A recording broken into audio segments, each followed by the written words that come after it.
नमस्कार विद्यार्थी मित्रांनो, बी एडमध्ये जो असेसमेंट नावाचा विषय असेसमेंट फॉर लर्निंग त्या विषयामधील प्रत्याभरण फीडबॅक या टॉपिकविषयी आज माहिती घेऊ। मी प्राध्यापक M R Joshi MM.Ed Shri Sharadabhavan शिक्षण संस्थेचे अध्यापक महाविद्यालय नांदेड येथे सध्या असिस्टंट प्रोफेसर या पदावर कार्यरत आहे। चला तर पाहूया प्रत्याभरण फीडबॅक। प्रत्याभरण म्हणजे काय? अध्ययन अध्यापन प्रक्रियेत प्रत्याभरण म्हणजे अध्ययनार्थीने केलेल्या कामाचे मूल्यमापन करून त्याला त्याच्या बलस्थानांची जाणीव करून देणे, त्रुटी ओळखून सुधारणा करण्यासाठी सूचना देणे आणि पुढील प्रगतीसाठी मार्गदर्शन करणे होय। फर्स्ट 1958 यांच्या टीचिंग लर्निंग पॅराडिमनुसार अध्यापन प्रक्रियेतील उद्दिष्टे, अध्ययन अनुभव आणि मूल्यमापन हे त्रिस्तरीय घटक आहेत। या तीन घटकांना जोडणारा महत्त्वाचा दुवा म्हणजे प्रत्याभरण होय।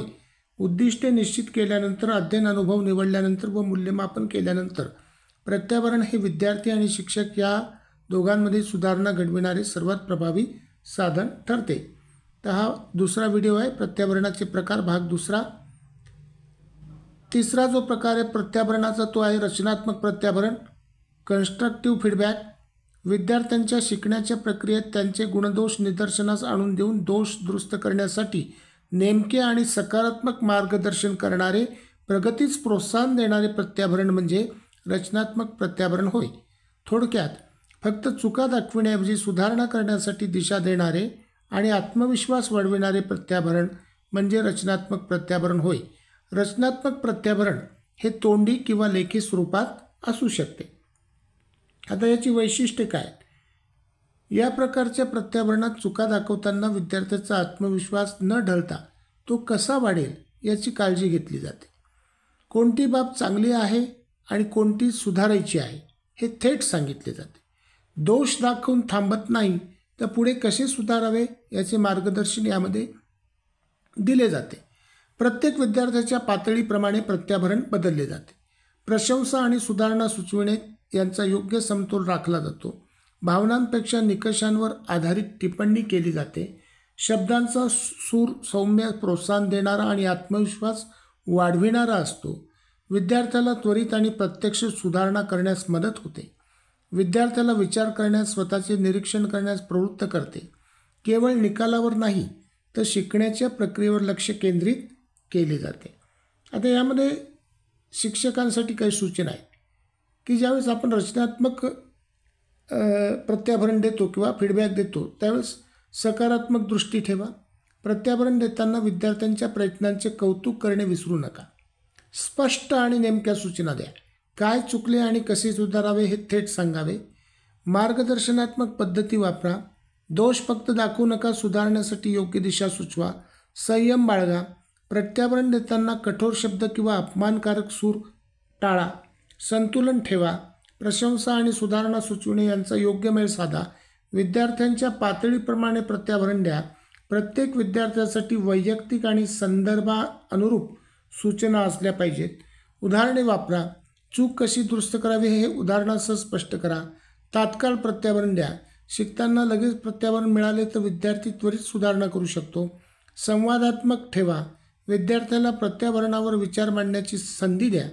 प्रेरणादायी सूर ठेवा। विद्यार्थ्याचा आत्मविश्वास वाढवेल अशा शब्दातच टिप्पणी द्या। चौथा जो प्रकार आहे तो म्हणजे गट प्रत्याभरण, ग्रुप फीडबॅक। जेव्हा शिक्षक संपूर्ण वर्गाला किंवा विद्यार्थ्यांच्या एखाद्या गटाला एकत्रितपणे प्रतिसाद देतो त्या प्रतिसादाला गट प्रत्याभरण किंवा ग्रुप फीडबॅक असे म्हणतात। यात प्रत्येक विद्यार्थ्याला वेगळा प्रतिसाद देण्याऐवजी सामूहिक पातळीवर चुका, गुणधर्म आणि सुधारणा यांची चर्चा केली जाते। तर वैशिष्ट्य काय ते पाहूया आपण। प्रतिसाद संपूर्ण गटाला एकत्र दिला जातो।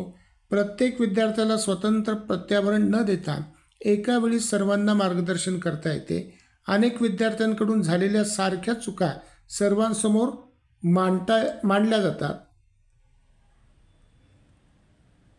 त्याच्यानंतर गटचर्चा स्वरूपात प्रत्याभरण दिल्यास विद्यार्थी एकमेकांकडून शिकतात। गटात शिकण्याची आणि सुधारण्याची भावना निर्माण होते। वैयक्तिक टीका टाळून सामूहिक सूचना दिल्याने विद्यार्थी कमी दडपणाखाली राहतात। गट प्रत्याभरणामध्ये योग्य पद्धती, युक्त्या आणि सुधारणा तंत्र सर्वांना सांगितले जाते। संपूर्ण गटाच्या प्रगतीसाठी दिलेले प्रोत्साहन सर्व विद्यार्थ्यांवर सकारात्मक परिणाम घडवते. आता थोडक्यात गट प्रत्याभरण हे सामूहिक शिकण्यास चालना देणारे, वेळ व ऊर्जा वाचविणारे आणि सहकार्याचा भाव निर्माण करणारे वाढविणारे प्रत्याभरण आहे. आता शिक्षकांसाठी काही सूचना आहेत. नंबर 1, प्रत्याभरणासाठी योग्य वेळ निवडा. धड्यानंतर लगेच किंवा उपक्रम संपताच गटाला प्रत्याभरण द्या.